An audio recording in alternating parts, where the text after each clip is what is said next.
publicité, dans le fond, c'est une activité ayant pour but de faire connaître une marque ou encore de faire connaître un produit, puis inciter les gens à le consommer, dans le fond, à l'acheter. Puis, dans le fond, il y a plusieurs techniques puis de moyens qui sont utilisés par les entreprises. L'Association canadienne des radiodiffuseurs il a créé un code. Un code, dans le fond, c'est des règlements, dans le fond, qui régissent la radiodiffusion ou la télédiffusion, qui est communément appelée maintenant le CRTC. L'interdiction de publicité au Québec, ça a commencé avec le gouvernement en 1978. Dans le fond, il y a eu certains dialogues qui se sont passés dans le gouvernement même pour interdire la publicité qui est destinée aux enfants. Car on sait tous c'est un public cible par les entreprises. Puis dans le fond, la loi se nomme présentement la loi sur la protection qui est régie par la loi de la protection du consommateur.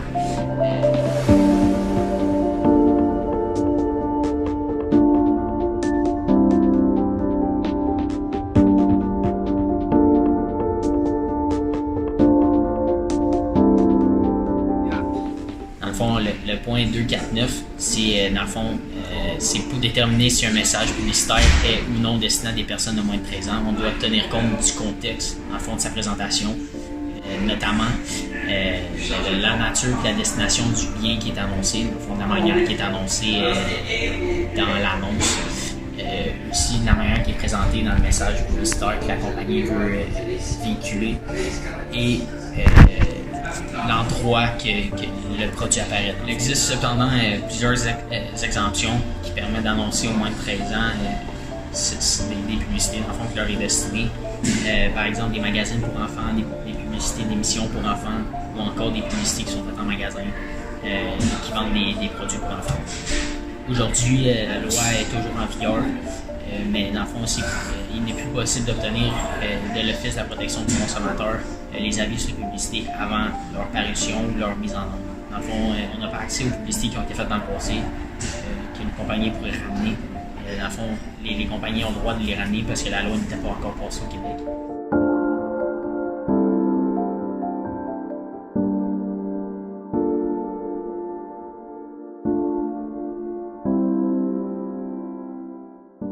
C'est important de savoir quels sont les supports et les médias qui sont visés par la publicité à but commercial qui vise les enfants. On pourrait penser que la télévision en est un grand, mais comme c'est interdit au Québec, on va plus voir le phénomène de la publicité sur les enfants qui va apparaître à la télévision, surtout aux États-Unis. Par contre, au Québec, depuis quelques années maintenant, il y a une mode de diffusion des publicités commerciales qui sont faites par les entreprises, qui sont directement envoyées sur les tablettes et les téléphones cellulaires des parents qui offrent à leurs enfants le temps de quelques minutes de pouvoir jouer à un jeu. Donc les publicités vont apparaître sous forme de bannières ou sinon sous forme, depuis quelques années, de publicités comme à la télévision. Donc le jeu va arrêter complètement pour pouvoir passer la publicité.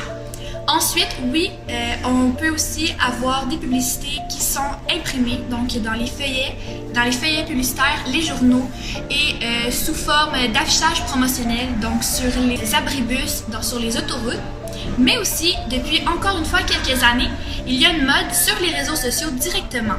Donc, dépendamment le parent ou même l'enfant qui possède sa propre tablette, certains sites qu'il va devoir aller, donc ces activités, vont être enregistrés sur des algorithmes qui vont ensuite créer une publicité qui est personnelle à chaque utilisateur de la tablette. Donc la loi qui interdit la publicité aux enfants prévoit 3 critères qui vont nous permettre de déterminer si la publicité est interdite ou non au Québec.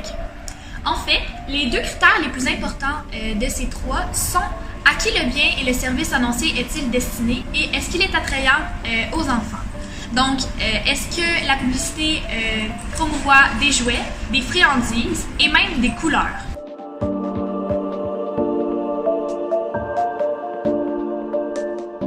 Aussi, si la publicité présente des attraits marqués pour les enfants sans leur être exclusivement destinés, donc tout ce qui est parc d'attraction et même console de jeux vidéo sont interdits par la loi au Québec. Le deuxième critère, c'est à savoir est-ce que le message publicitaire est conçu pour attirer l'attention de l'enfant. Donc, à savoir, est-ce que la publicité utilise un langage qui est enfantin, utilise un ton aussi qui est enfantin, utilise des personnages fantastiques et de fantaisie ou même virtuels, des animaux et même de leurs propres héros.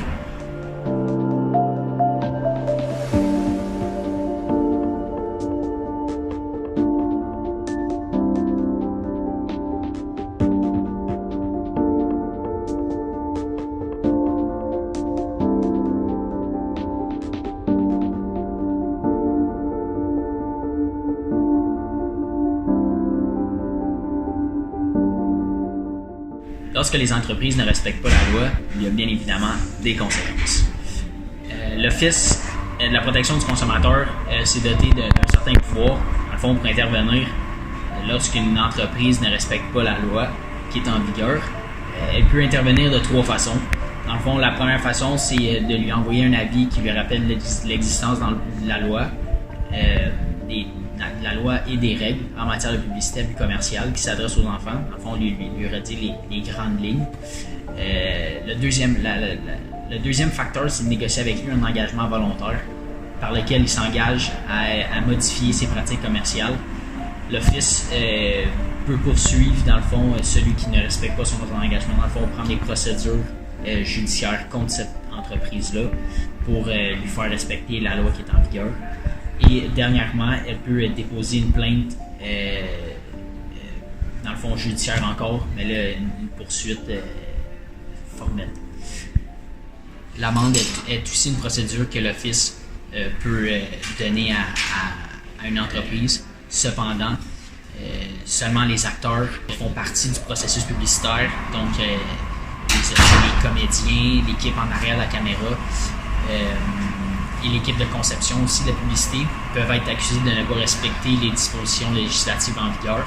Dans le fond, ces méfaits, les amendes qui peuvent être, dans le fond, octroyées par l'Office. La protection du consommateur, c'est une amende allant de 600 à 15 000 $ dans le cas d'une personne physique et une amende de 2 000 à 100 000 $ pour une personne morale. Dans le fond, c'est le président d'une entreprise ou un administrateur, par exemple, qui avait connaissance de l'infraction et qui sait que son entreprise fait quelque chose d'illégal, mais dans le fond n'arrête pas le processus et il va de l'avant et la commercialise. Cet administrateur ou ce président de l'entreprise va être passible de la peine prévue pour une personne physique.